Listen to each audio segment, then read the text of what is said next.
Hello friends, നമസ്കാരം. നമ്മുടെ Kerala TV സീരിയലിലേക്ക് എല്ലാവർക്കും സ്വാഗതം. അങ്ങനെ ആ കുടുംബത്തെ ചന്നം ഭിന്നമായി വലിച്ചെറിയാനായിട്ടുള്ള കണ്ണന്റെ പരിശ്രമങ്ങളെല്ലാം എതിർത്ത് നിൽക്കാൻ, ചങ്കൂറ്റത്തോടെ എതിർത്ത് നിൽക്കാൻ ഒരേ ഒരാൾക്ക് മാത്രമേ കഴിയുന്നുള്ളൂ. അത് നമ്മുടെ അപ്പുവിനാ. അപ്പു ഇങ്ങനെ ഭയങ്കരമായിട്ടുള്ള ആ ഒരു വാശിയോടുകൂടി തന്നെ നിൽക്കുകയാണ്. കണ്ണൻ എന്ന് പറയുന്ന ആൾക്ക് ഒന്നും വിട്ടുകൊടുക്കാൻ തയ്യാറല്ല. തൻ്റെ ഭാവി അല്ലെങ്കിൽ തൻ്റെ കുഞ്ഞിൻ്റെ ഭാവി, തൻ്റെ ഭർത്താവിൻ്റെ ഭാവി ഇതൊന്നും തകർത്ത് മറ്റുള്ളവരെ പെരുവഴിയിലേക്കാക്കാൻ താൻ അവനെ അനുവദിക്കില്ല എന്നുള്ള ഉറച്ച തീരുമാനത്തിൽ തന്നെ നമ്മുടെ അപ്പു ഇങ്ങനെ മുന്നോട്ട് പോകുന്നു. അതുകൊണ്ട് തന്നെ കണ്ണനോട് ആ ഒരു വിദ്വേഷം അത് പ്രകടിപ്പിക്കുകയും ചെയ്യുന്നു. കണ്ണനാണെങ്കിലോ ആരെന്ത് കാണിച്ചാലും ആരെന്തു പറഞ്ഞാലും അതിനൊന്നും യാതൊരു പ്രശ്നവുമില്ല. കാരണം കണ്ണൻ്റെ നിലനിൽപ്പ് തന്നെ വലിയൊരു പ്രശ്നത്തിലായിരിക്കുക. കണ്ണൻ്റെ ജീവിതത്തിൽ ഇവരോട് ആരോടും പറയാൻ പറ്റാത്തതായ ആ ഒരു വലിയ പ്രശ്നം കണ്ണൻ്റെ ജീവിതത്തിൽ ഇപ്പോൾ വന്നു പെട്ടിരിക്കുകയാണ്. അതിപ്പോൾ കണ്ണന് ഇവരോട് ആരോടും തുറന്നു പറയാനും പറ്റുന്നില്ല. പക്ഷേ അപ്പു പറയുന്ന വാക്കുകളെല്ലാം ബാലനെയും ദേവിയെയും ഒരുപാട് വേദനിപ്പിക്കുന്നതാണ്. കണ്ണൻ്റെ കാര്യങ്ങൾ നിർത്തിക്കൊണ്ടാണ് പറയുന്നതെങ്കിലും അപ്പുവിൻ്റെ നാവിൽ നിന്ന് വരുന്ന വാക്കുകൾ കുറച്ച് കഠിനമായതുകൊണ്ട് അതിൻ്റേതായ ഒരു വിഷമവും ഒരു ഇതുമൊക്കെ നമ്മുടെ ദേവിയുടെയും അതുപോലെ ബാലൻ്റെയും മനസ്സിലുണ്ട്. അത് അപ്പു പറയാൻ കാരണം ഹരി ജോലിക്ക് പോകാത്തതിൻ്റെ ആണ് എന്നുള്ളൊരു വിശ്വാസത്തിലാണ് ഇപ്പോൾ ഇവർ രണ്ടുപേരും. അങ്ങനെ ദേവി ഭഗവാന്റെ മുന്നിൽ കണ്ണുനീരോടുകൂടി പ്രാർത്ഥിക്കുമ്പോഴാണ് കുഞ്ഞടുത്തേക്ക് ചെന്ന് കരയരുതെന്നും പറഞ്ഞ് അമ്മ കരയുന്ന കാരണങ്ങളൊക്കെ ചോദിച്ചത്. അത് കഴിഞ്ഞ് ഭഗവാനോട് പ്രാർത്ഥിക്കാൻ ദേവി പറഞ്ഞു കൊടുക്കുമ്പോൾ അവിടെ ഇരുന്ന് പ്രാർത്ഥിക്കുന്നുമുണ്ട് കുഞ്ഞ്.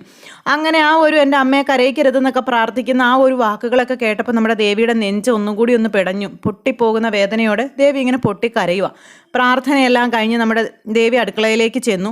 അടുക്കളയിലേക്ക് ചെല്ലുന്ന സമയത്ത് ദേവിയുടെ അരികിലേക്ക് അപ്പു വന്നു കഴിഞ്ഞപ്പോൾ ദേവി അങ്ങനെ വലിയ മൈൻഡോ കാര്യങ്ങളോ ഒന്നും ചെയ്തില്ല. അങ്ങനെ ആ ഒരു ഇതിലിങ്ങനെ ചായ എടുത്തുകൊണ്ടിരിക്കുന്ന സമയത്ത് അപ്പു വന്നിട്ട് ചോദിച്ചു, എന്താ ദേവേടത്തേക്ക് എന്നോട് എന്തെങ്കിലും ദേഷ്യമുണ്ടോ, എന്തെങ്കിലും വിദ്വേഷമുണ്ടോ? ആ ഒരു രീതിയിൽ ഇങ്ങനെ ചോദിച്ചു. എനിക്ക് എന്തിനാ അപ്പു നിന്നോട് ദേഷ്യം, ഞാൻ എന്തിനാ നിന്നോട് ദേഷ്യം കാണിക്കുന്നതെന്ന് ചോദിച്ചു. അല്ല, ഞാൻ കണ്ണനെക്കുറിച്ച് അങ്ങനെയൊക്കെ ഇന്നലെ പറഞ്ഞത് അതുകൊണ്ട് എന്തെങ്കിലും വിഷമോ അല്ലെങ്കിൽ എന്നോട് ദേഷ്യം ഉണ്ടോയെന്നാണ് ചോദിച്ചത്. നീ പറഞ്ഞതെല്ലാം സത്യമായ കാര്യങ്ങളാണ്. കണ്ണൻ്റെ സ്വഭാവവും അതുപോലെ കണ്ണൻ ആവശ്യപ്പെട്ട കാര്യങ്ങളും നിൻ്റെയും ഹരിയുടെയും കുഞ്ഞിൻ്റെയും ജീവിതം ഇതെല്ലാം നീ പറഞ്ഞ സത്യം തന്നെയാണ്. നിൻ്റെയും അതുപോലെ നിൻ്റെയും കുഞ്ഞിൻ്റെയും ഹരിയുടെയും ജീവിതം ഒന്നും മറന്നുകൊണ്ടല്ല ഞങ്ങൾ ആരും ഇങ്ങനൊരു തീരുമാനം എടുത്തത്. അത് നീ മനസ്സിലാക്കണം. അവൻ പറഞ്ഞ ഓരോ കാര്യങ്ങളും നീയും കൂടി കേട്ടതല്ലേ, മറ്റാരേക്കാളും അത് മനസ്സിലാക്കിയെടുത്ത വ്യക്തിയും നീ തന്നെയല്ലേ എന്നൊക്കെ ചോദിച്ചു.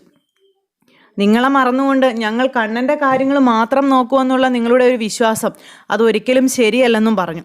നീ ഇപ്പോൾ പറഞ്ഞത് ഞങ്ങൾക്ക് നിങ്ങളെ വേണ്ട, നിങ്ങളെ ഉപേക്ഷിച്ച മട്ട് എന്നുള്ള രീതിയിലാണ് സംസാരിച്ചതെന്നും ഒരിക്കലും ഞങ്ങൾ അങ്ങനെ ചെയ്യില്ലെന്നും പറയുമ്പോൾ ഞാൻ അങ്ങനെയൊന്നും ഉദ്ദേശിച്ച് പറഞ്ഞതല്ല ദേവേടത്തി. അവൻ ഇതുപോലെ അതിനു വേണ്ടി കടുംപിടുത്തം പിടിക്കുമ്പോൾ ഞാൻ പ്രതികരിച്ചു പോയതാണ്. ഈ കുടുംബത്തിൻ്റെ ഭാവി ഓർത്ത്, ഈ കുടുംബത്തിൻ്റെ ഒത്തൊരുമയെക്കുറിച്ച് ഓർത്ത് ഞാൻ അങ്ങനെ പറഞ്ഞു പോയതാണ്. അതിൽ നിങ്ങൾ ഞങ്ങളെ ഉപേക്ഷിക്കുമെന്നോ അല്ലെങ്കിൽ ഞങ്ങളെ നിങ്ങൾ കാര്യമായി കാണുന്നില്ലെന്നോ ഇതൊന്നും ഉദ്ദേശിച്ചിട്ടില്ലെന്ന് പറഞ്ഞു. പക്ഷെ ബാലേട്ടനും ഞാനും ഒക്കെ ആ ഒരു രീതിയിലാണ് മനസ്സിലാക്കിയത്. ഞങ്ങളെ എന്തുകൊണ്ടാണ് നീ അറിയാതെ പോകുന്നത് എന്നിങ്ങനെ ചോദിച്ചു. ഒരിക്കൽ പോലും നിങ്ങൾക്ക് അവകാശപ്പെട്ടതൊന്നും തട്ടിയെടുക്കാൻ ഞാനോ ബാലേട്ടനോ വന്നിട്ടില്ല, ഇനിയിട്ട് വരികയില്ല. അതോർത്താണ് നിനക്ക് പേടിയെങ്കിൽ നീ പേടിക്കേണ്ട കാര്യമില്ല എന്നും പറഞ്ഞു. ദേവടത്തി ഒരിക്കലും ഇങ്ങനെയൊന്നും പറയരുത്, ഞാൻ അങ്ങനെയൊന്നും മനസ്സിൽ പോലും ചിന്തിച്ചിട്ടില്ലെന്ന് നമ്മുടെ അപ്പു ഇങ്ങനെ പറയുക. എന്തായാലും ബാലേട്ടന് അത് വല്ലാത്തൊരു വിഷമമായിട്ടുണ്ടെന്നുള്ള കാര്യം ദേവി ഇങ്ങനെ പറയുമ്പോൾ അപ്പു നേരെ ബാലനെ കാണാനായിട്ട് ചെല്ലും. അപ്പോൾ ദേവി ചായയായിട്ട് പോകണു, അപ്പു പുറകെ പോകുന്നു. ഉമർത്തി എന്നു ബാലന് ചായ കൊടുത്തപ്പോഴേക്കും അപ്പുവിനെ കണ്ടു. അപ്പുവ് ബാലേട്ടൻ്റെ അരികിലേക്ക് വന്നിങ്ങനെ നിൽക്കുക. എന്താ ബാലേട്ടനെ ഞാൻ ഇന്നലെ പറഞ്ഞത് വിഷമമായി പോയോ എന്ന് ചോദിച്ചു. എന്താ അപ്പു? അല്ല, ഞാൻ ഇന്നലെ കണ്ണനോടും അതുപോലെ മറ്റുള്ളവരോടൊക്കെ ആ രീതിയിൽ സംസാരിച്ചത് നിങ്ങൾക്ക് സങ്കടമായോ എന്നാണ് ചോദിച്ചതെന്ന് ഇങ്ങനെ പറഞ്ഞപ്പോൾ അതിപ്പോൾ ഞാൻ എന്ത് പറയാനാണെന്ന് ചോദിച്ചു ബാലൻ. എനിക്കങ്ങനെ പ്രശ്നമൊന്നുമില്ല അപ്പോൾ എന്ന് പറഞ്ഞപ്പം ഒരിക്കലും ഞാനത് ബാലേട്ടനെയോ ദേവേടത്തെയോ ഒന്നും ഉദ്ദേശിച്ച് പറഞ്ഞതല്ല. കണ്ണനെന്ന് പറയുന്ന വ്യക്തി നമ്മളോട് എല്ലാവരോടും കാണിക്കുന്ന അനീതി അല്ലെങ്കിൽ മര്യാദകേട് അതിനെ ചൊല്ലി ഞാൻ അങ്ങനെ പറഞ്ഞതേ ഉള്ളൂ. അതിലൊരിക്കലും നിങ്ങളെ ആ ഒരു കണ്ണുകൊണ്ട് ഞാൻ കണ്ടിട്ടില്ലെന്നും നിങ്ങൾ ഒരിക്കലും ഞങ്ങളുടെ ഭാവി നശിപ്പിക്കാൻ അല്ലെങ്കിൽ ഈ കുടുംബത്തെ മറന്നുകൊണ്ട് ഒന്നും ചെയ്യില്ലെന്നും എനിക്ക് നന്നായിട്ട് അറിയാം. പക്ഷേ കണ്ണൻ പറയുന്ന വാക്കുകൾ കേൾക്കുമ്പോൾ അറിയാതെയാണെങ്കിലും നാവിൽ നിന്ന് വീണു പോകുന്നതാണെന്നും ബാലേട്ടൻ എന്നോട് ക്ഷമിക്കാൻ എന്നുള്ള രീതിയിൽ ഇങ്ങനെ പറഞ്ഞു. അപ്പോൾ അത് കേട്ട് കഴിഞ്ഞപ്പോഴേക്കും ബാലൻ പറഞ്ഞു, അയ്യോ അപ്പോൾ മോളെ നീ അങ്ങനെയൊന്നും പറയേണ്ട കാര്യമില്ല, ഞങ്ങളുടെ മനസ്സിലും വല്ലാത്ത വിഷമമുണ്ട്. ഹരി ജോലിക്ക് പോകാത്തതിൻ്റെ വിഷമം നിനക്കുണ്ടെന്നുള്ള കാര്യം ഞങ്ങൾക്ക് നന്നായിട്ട് തന്നെ അറിയാം.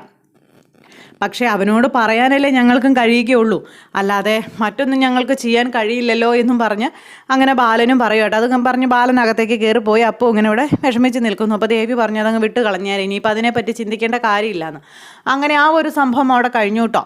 അങ്ങനെ അതെല്ലാം കഴിഞ്ഞതിന് ശേഷം പിന്നീടാണെന്നുണ്ടെങ്കിൽ കുറച്ച് നേരം അപ്പവും ദേവിയും കൂടെ അവിടെ ഇങ്ങനെ സംസാരിച്ചുകൊണ്ട് നിന്നു. അപ്പോഴാണ് വീട്ടുമുറ്റത്തേക്ക് ഒരു ഓട്ടോറിക്ഷ വരുന്നത്. ഈ ഓട്ടോ വന്നപ്പോഴേക്കും ഇതാരോ ഓട്ടോയിൽ വരുന്നതെന്ന് ഓർത്ത് ഇവരിങ്ങനെ നോക്കിയപ്പോൾ എന്താ 2 ചെറുപ്പക്കാർ കയ്യിൽ 2 ബാഗൊക്കെ ആയിട്ട് ഇങ്ങനെ വരിക. അങ്ങനെ വരുന്നവരെ കണ്ടപ്പോഴേക്കും ഇതാരാ എന്താണെന്നൊന്നും മനസ്സിലാകാതെ ഇവരിങ്ങനെ നോക്കുന്നേ. അങ്ങനെ നോക്കി നിന്ന സമയത്ത് പെട്ടെന്ന് കണ്ണൻ വാടാ എന്നും പറഞ്ഞുകൊണ്ട് ഓടി ഇറങ്ങി വന്ന് ഇവന്മാരെ വിളിച്ച് അകത്തേക്കൊക്കെ കൊണ്ടുപോകുന്നു. അപ്പോഴേക്കും നമ്മുടെ ദേവിയും അപ്പവും ഇങ്ങനെ ഒരു അന്യരെ പോലെ അവിടെ ഇങ്ങനെ നിൽക്കുക. ഇതാണോ നീ പറഞ്ഞ നിൻ്റെ വീട് എന്നൊക്കെ ഈ കൂട്ടുകാരിങ്ങനെ ചോദിക്കുന്നു. അതാണ്, എൻ്റെ കൊട്ടാരത്തിലേക്ക് നിങ്ങൾക്ക് സ്വാഗതം എന്നൊക്കെ പറഞ്ഞ് കണ്ണൻ ഭയങ്കര ഡയലോഗും കാര്യങ്ങളൊക്കെ. ഈ സമയത്ത് അവന് കൂട്ടുകാരോട് മിണ്ടാനും വീട്ടുകാരോട് മിണ്ടാനും ഒക്കെ നന്നായിട്ട് അറിയാം. അങ്ങനെ കണ്ണൻ കൂട്ടുകാരെ വിളിച്ചുകൊണ്ട് വന്ന് ഇതെൻ്റെ ചെന്നൈയിൽ നിന്ന് വന്ന കൂട്ടുകാരാണ്, എൻ്റെ ബിസിനസ് ഞാൻ പറഞ്ഞില്ലേ ബിസിനസ് തുടങ്ങാൻ പോകുന്നതിലെ പാർട്ട്നേഴ്സാണ്, ഇതാണെന്നൊക്കെ പറഞ്ഞുകൊണ്ട് കണ്ണൻ ഇങ്ങനെ പറയണു. അപ്പോൾ കണ്ണൻ അത് പറയുന്നത് കേട്ട് കഴിഞ്ഞപ്പോഴേക്കും ദേവിയും അതുപോലെ അപ്പു ഇങ്ങനെ അമ്പരപ്പോട് കൂടി നിൽക്കുവാണ്. കണ്ണനോടാണെങ്കിലും അവർ വന്നിട്ട് വലിയ കാര്യമായിട്ടൊക്കെ സംസാരിക്കുന്നത്. അതുപോലെ ആ ചെറുപ്പക്കാർ മാന്യമായിട്ട് ദേവിയോടും അപ്പുവിനോടും സംസാരിച്ചു. അപ്പോൾ ശരി ഞാൻ കുടിക്കാനെടുക്കാം, അപ്പോൾ ഇവർ 2-3 ദിവസം എൻ്റെ കൂടെ കാണുമെന്നും കാര്യങ്ങളൊക്കെ ഒന്ന് തീരുമാനിക്കാനായിട്ട് വന്നതാണെന്നൊക്കെ പറഞ്ഞു. ഇതൊക്കെ കേട്ട് കഴിഞ്ഞപ്പോൾ നമ്മുടെ അപ്പുവിന് എന്തൊക്കെയോ ഒരു വശപ്പശക് ഫീൽ ചെയ്തിട്ട് അപ്പു ഇങ്ങനെ ഇവരെ ഇങ്ങനെ മാറി മാറി നോക്കുക. എന്നിട്ട് കണ്ണനും കൂട്ടുകാരും മുറിയിൽ കയറി വാതിലടച്ചു. ഇതെന്താ ദേവേടത്തി ഇത്, ഞാൻ അവർക്ക് കുടിക്കാൻ ചായ എടുക്കട്ടെ എന്നും പറഞ്ഞുകൊണ്ട് അകത്തേക്ക് ദേവി പോകാൻ തുടങ്ങിയപ്പോൾ ദേവേടത്തി ഇവിടെ നിൽക്കുക. ഇതെന്ത് കളിയാ ഇത്, എന്താടി? അല്ല, കണ്ണന് എന്തോ ഒരാപത്ത് സംഭവിച്ചിട്ടുണ്ട്. കണ്ണൻ ചെന്ന് ഏതോ ഒരു വലിയ കെണിയിലാണ് ദേവേടത്തി പെട്ടിരിക്കുന്നത്. അതെന്താ അപ്പു നീ അങ്ങനെ പറഞ്ഞ? അല്ല, എന്തോ വലിയ ബിസിനസ് തുടങ്ങാൻ വേണ്ടി ഇരിക്കുകയാണെന്നൊക്കെ പറഞ്ഞില്ലേ, അതും പാർട്ട്ണർഷിപ്പിൽ ഇവർ 3 പേരും കൂടി ആണ് നടത്താൻ പോകുന്നത്. അതിലൊരു വിഹിതം കണ്ണൻ കൊടുത്താൽ മതി എന്നൊക്കെ പറഞ്ഞില്ലേ. ഈ വരവും ലക്ഷണങ്ങളൊക്കെ കണ്ടിട്ട് ഇവന്മാർ 10 പൈസ ഇല്ലാത്തോടത്തെയാണെന്നാണ് എനിക്ക് തോന്നുന്നത്. അത്ര വലിയ കാശുകാരും ബിസിനസ് നടത്താനൊക്കെ പ്രാപ്തിയുള്ളവരാണെന്നുണ്ടെങ്കിൽ ഇങ്ങനെ ഓട്ടോറിക്ഷയിലൊക്കെ വരുമോ, അങ്ങനെയൊക്കെ ചെയ്യുമോ എന്ന് ചോദിച്ചു. ഇത് മിക്കവാറും കണ്ണനെ കൊണ്ട് കാശ് മുഴുവൻ മുടക്കിച്ചിട്ട് അവന്മാരോ പാർട്ട്ണറായിട്ട് കണ്ണനെ പറ്റിച്ച് പാലം കടത്താനുള്ള പരിപാടിയാണെന്ന് എനിക്ക് തോന്നുന്നതെന്ന് നമ്മുടെ അപ്പു അന്നേരം പറഞ്ഞു. അങ്ങനെയൊന്നും ആയിരിക്കില്ല അപ്പു എന്ന് പറഞ്ഞപ്പോൾ ദേവേടത്തി നോക്കിക്കോ, എന്തായാലും കാര്യങ്ങളൊന്നുകൂടി നല്ലതുപോലെ അന്വേഷിച്ചതിന് ശേഷം മാത്രം മതി ഈ വീതം വെപ്പും അതുപോലെ അവന് കൊടുക്കാനുള്ളത് കൊടുക്കുന്നതും ഒക്കെ. ഇതെല്ലാം നശിപ്പിച്ചിട്ട് അവൻ തിരിച്ചു കയറി വന്നാലേ വന്ന് കയറി കിടക്കാൻ കിടപ്പാടം ഇല്ലാതായി പോകും. അവൻ വലിയൊരു ചതിയിൽ തന്നെയാണ് പെട്ടിരിക്കുന്നത്. ദേവേടത്തി അത് മനസ്സിലാക്കിക്കോളാൻ പറഞ്ഞിട്ട് നമ്മുടെ അപ്പു അകത്തേക്ക് കയറിപ്പോയി. ദേവി അന്നേരം ഇങ്ങനെ ആലോചിക്കുക. ഇത് കഴിഞ്ഞിട്ട് കടയിൽ നമ്മുടെ ബാലൻ ഇങ്ങനെ വിഷമിച്ചിരിക്കുന്നു. ഹരിയാണെങ്കിൽ കച്ചവടം നടത്തുന്നു. അങ്ങനെയൊക്കെ ഓരോ കാര്യങ്ങൾ ചെയ്യുന്ന ആ ഒരു സമയത്ത് നമ്മുടെ ബാലൻ്റെ സങ്കടം കണ്ട് ഹരി ചെന്ന് ചോദിച്ചു, എന്തു പറ്റി ബാലേട്ടാ, മുഖത്തെന്തോ ഒരു വല്ലായ്മ പോലെ, എന്തോ ഒരു സങ്കടമെന്ന് ചോദിച്ചു. ഞാൻ എങ്ങനെ സങ്കടപ്പെടാതിരിക്കും എന്ന് ചോദിച്ചു. ഇന്നലെ അപ്പു പറഞ്ഞ കാര്യങ്ങൾ നീ കേട്ടതല്ലേ എന്ന് ചോദിച്ചപ്പോൾ അവളുടെ സ്വഭാവം ബാലേട്ടന് അറിയാവുന്നതല്ലേ, അങ്ങനത്തൊക്കെ ഓർത്ത് വിഷമിക്കേണ്ട കാര്യമുണ്ടോ എന്ന് ചോദിച്ചപ്പം അത് വെറും വാക്കായിട്ട് അപ്പു പറഞ്ഞതല്ല. അപ്പു എല്ലാവരെയും കൊള്ളിച്ച് കണ്ണനെ ആ ഒരു വിമർശിച്ചാണ് സംസാരിച്ചതെങ്കിലും നീ ജോലിക്ക് പോകാത്തതിൻ്റെ പേരിൽ അപ്പുവിന് നല്ല വിഷമമുണ്ട്. നിൻ്റെയും അപ്പുവിൻ്റെയും ദേവൂട്ടിയുടെയും ജീവിതം കരക്കെടുക്കാതെ നിൽക്കുന്നതിൽ ഞാനും ഒരു പങ്കാളിയായിട്ടാണ് അവൾ കാണുന്നതെന്ന് പറയുമ്പോൾ ബാലേട്ടൻ എന്ത് തെറ്റാ ചെയ്തത്?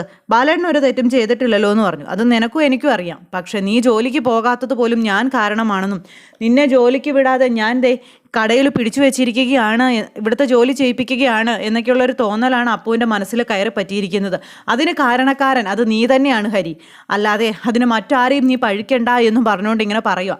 അതുകൊണ്ട് നീ ആണ് തീരുമാനം എടുക്കേണ്ടത്, ജോലിക്ക് പോകണമോ വേണ്ടയോ എന്നുള്ളത്. നിന്റെ തീരുമാനം പോലെ ഇരിക്കും ഇനി നിന്റെ വല്യേട്ടൻ്റെയും വല്യേടത്തിയുടെയും ഭാവി, അല്ലെങ്കിൽ ആ ഒരു ജീവിതത്തിൻ്റെ മറ്റുള്ളവരുടെ കാഴ്ചപ്പാടുകളിൽ ഞങ്ങളെ നല്ലതാക്കാനും മോശമാക്കാനും ഉള്ള തീരുമാനങ്ങളെന്നൊക്കെ പറഞ്ഞു. ബാലൻ അത് പറയുന്നത് കേട്ട് കഴിഞ്ഞപ്പോഴേക്കും ഹരിക്ക് ശരിക്കും സങ്കടമായി. ഒരു കണക്കിന് നോക്കിയാൽ ബാലൻ പറഞ്ഞ കാര്യം സത്യം തന്നെയാണ്. പക്ഷെ അപ്പുവിനെയും കുറ്റം പറയാൻ പറ്റില്ല. അവരുടെ ജീവിതം ഇപ്പോഴും ബുക്ക് 0 ആയിട്ട് തന്നെ നിൽക്കുക. ശിവനും അഞ്ജുവും അവരുടേതായ ആ ഒരു ചെറിയ കൂടുകളിലേക്ക് ചേക്കേറും. പക്ഷെ ഇവരെങ്ങോട്ട് പോകും? സ്വന്തം വീട്ടിലേക്ക് അപ്പുവിന് പോകാൻ പറ്റില്ല. ഈ തറവാട്ടിൽ നിൽക്കാനുള്ള അതുമില്ല. പിന്നെ ഒരു ജോലി പോലും ഇല്ലാതെ കുഞ്ഞിനെയും അതുപോലെ ഹരിയെയും അപ്പുവിനെയും ഒരിക്കലും ആരും സംരക്ഷിക്കില്ല. അങ്ങനെയൊക്കെയുള്ളൊരു ചിന്ത അപ്പു ചിന്തിക്കുന്നതിൽ അപ്പുവിനെയും ഒരിക്കലും നമുക്ക് കുറ്റം പറയാൻ പറ്റത്തില്ല. അപ്പോൾ എല്ലാം കൂടെ ചേർന്ന് കലങ്ങി മറിഞ്ഞിങ്ങനെ കിടക്കുമ്പോഴാണ് ഈശ്വരനായിട്ട് കണ്ണൻ്റെ ആ ഒരു അവസ്ഥയിലേക്ക് അവന്മാരെ കൊണ്ടുവന്ന് ഇങ്ങനെ നിർത്തിയിരിക്കുന്നത്. വേറൊന്നുമല്ല, കണ്ണൻ പെട്ടിരിക്കുന്ന ആ ഒരു വൻ ചതി അധികം താമസിയാതെ പുറത്തു വരും. അത് കണ്ടുപിടിക്കുന്നതോ നമ്മുടെ അപ്പുവും. അപ്പോൾ അങ്ങനെയൊക്കെയുള്ളൊരു സിറ്റുവേഷനൊക്കെ കാണിച്ചുകൊണ്ടാണ് നാളത്തെ നമ്മുടെ കഥ വരാൻ പോണത്. എല്ലാവരും കാണണം, ആരും തന്നെ മിസ് ചെയ്ത് കളയരുത്. എല്ലാവരുടെയും സപ്പോർട്ടിനും സ്നേഹത്തിനും ഒത്തിരി നന്ദി അറിയിക്കുകയാണ്. സൂപ്പർ ഹിറ്റ് കഥയുമായി കാണുന്നത് വരെ എല്ലാവർക്കും നന്ദി. C you again. Take care. Bye bye.